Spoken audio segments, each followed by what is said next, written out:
We are back on Morning Line. Thanks for joining us on this rainy Tuesday morning. Ralph Perry is with us. He's the Executive Director for the Tennessee Housing Development Agency. Thanks for coming on this morning. Happy to do it. Talking about, the loans that are out there. You may not have even known that this service was available. I didn't know how much was and the scope of it, but in terms of helping first-time homebuyers.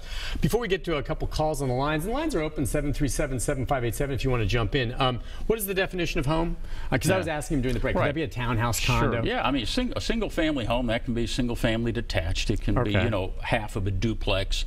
It can be a unit in a condominium building. It can be a manufactured home as long as it's on a fixed foundation and you own the land. Okay. So, it's a single unit basically that you are buying. Okay. And is there anything with regard to rentals? Well, I mean, you can't use our mortgage to acquire a rental property. Think not. No. Okay, yeah. But we do help the development of affordable rental housing. What does that mean? How so? What do you mean? Well, we have a multifamily bond program. A lot of times a developer will need some additional financing. The low-income housing tax credit program is something that we make available. It's highly competitive, but that's a way to put equity in the deal. I mean, the trade-off is the tax credit equity goes in the deal, and in return for that, I mean, that's less money the developer has to borrow, less debt that has to be serviced over time.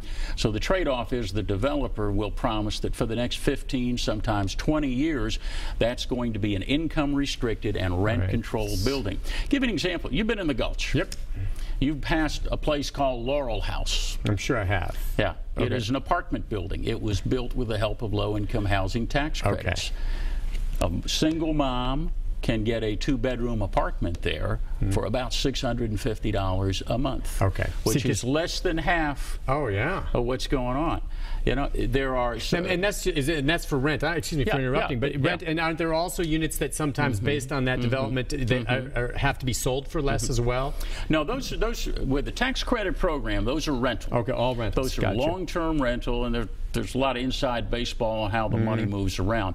But as we provide those tax credits, it makes it financially feasible to build a nice place in a good location and charge half the market rent, and it still works for the developer. And in the meantime, we're providing affordable units to folks who are income qualified. On allowing folks to live down there. So they have to qualify financially, obviously. And one thing, obviously, that would be taboo there, they cannot do that and sublet it for double the rent. That's correct. There because I can see that, I'm going to do that. Let me tell you, the tax credit program, this is an IRS program. Okay. You don't mess with it. They do not have a customer service desk. No one plays games with the IRS. No, but this is a good thing. I understand what you're saying. This could be a woman that maybe, or a husband, whatever, that has a job in the Gulch and would love to be able to stay in that area. So the proximity, instead of having, but who can really afford there unless you have a ton of money? Yeah.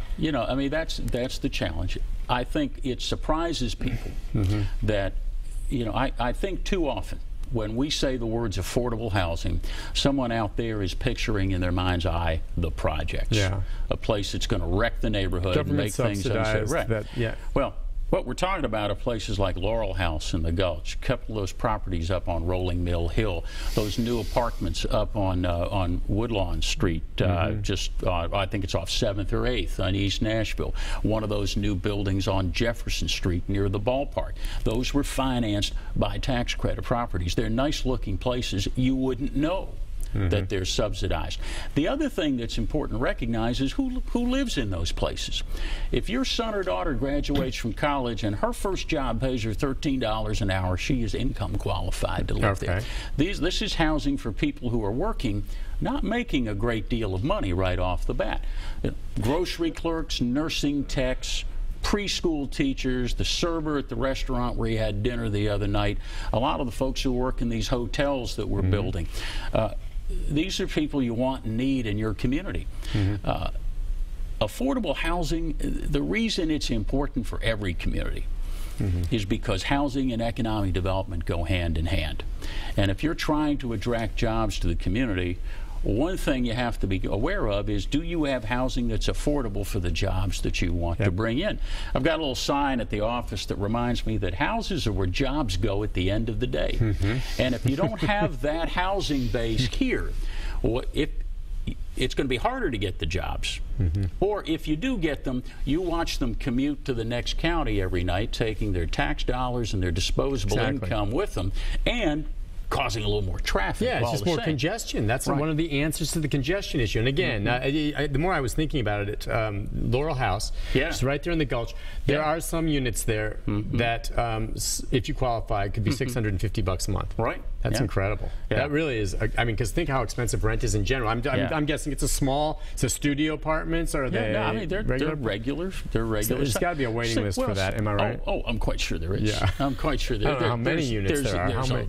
You know, it's not a real big place. Yeah. But if you're going toward Division Street, it's on the right. You've got a lot of new stuff built on the left. But you know, the point I make, that was the first housing in the Gulch. Yeah. It didn't wreck the neighborhood. No. Didn't discourage investment. Didn't make people worried about walking around safely at night. You know, we have to change what people think housing that's affordable is. Right. Because otherwise, if they think it's something that's going to be really bad for their neighborhood, you're going to get a lot of resistance to it. Yeah. But what we're talking about is housing that working people can afford in Davidson County, where they're contributing to our economy and our tax base. That's a great idea. Let's take a phone call here. We'll take a few calls. 737-7587 from Mary. Hi, Mary. Hi, good morning. Good morning. I have a quick question. I've been looking to buy a home in West Nashville, but the only homes I can afford in that area need, quite a bit renovation. And I was wondering if one of the programs they offer, if that would be something that I could purchase, or does it need to be a house that is move-in ready to be able to take advantage of one of these programs? All right, great, thank you. Yeah, I mean, assuming the house is inhabitable as is, you could purchase that with our mortgage. We don't yet have a purchase and rehab product. Yeah, there isn't monies available to help do the rehabilitation. Right. No, it's that. But you're going to get that for a cheaper price than anyway, right? I suppose. So the determination for you and your agent are simply going to be, how much would it cost you to make the improvements that you want, and how does that work for your budget after you've purchased the home. We're looking down the road as to whether we can develop a product that might make purchase and rehab part of one transaction. But we raise our funds through tax-exempt bonds, and we need another funding vehicle in order to do that. What I would suggest to you, Mary, is first talk to the real estate professional and the lender that you're working with, and get some sense for what's it cost you to buy the house, what might the rehab cost be, and what kind of repairs are we talking about? Are those things that are going to have to be done right away, or have to be done before you can buy, or are they just, you need a better kitchen or a more modern living room area?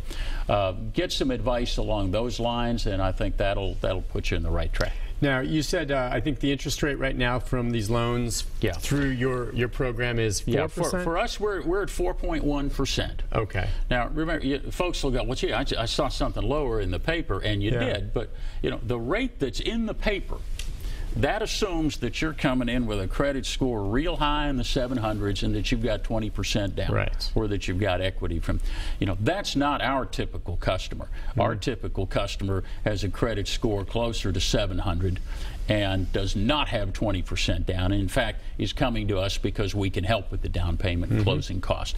So 4.1 for that customer is as fine a rate as you're likely to find in the market. And we can offer some underwriting flexibility, and we can offer some down payment assistance. Take a break on that note. Okay. When we come back, the number 737-7587. More with Ralph Perry, Executive Director of the Tennessee Housing and Development Agency, right after this. Stay with us.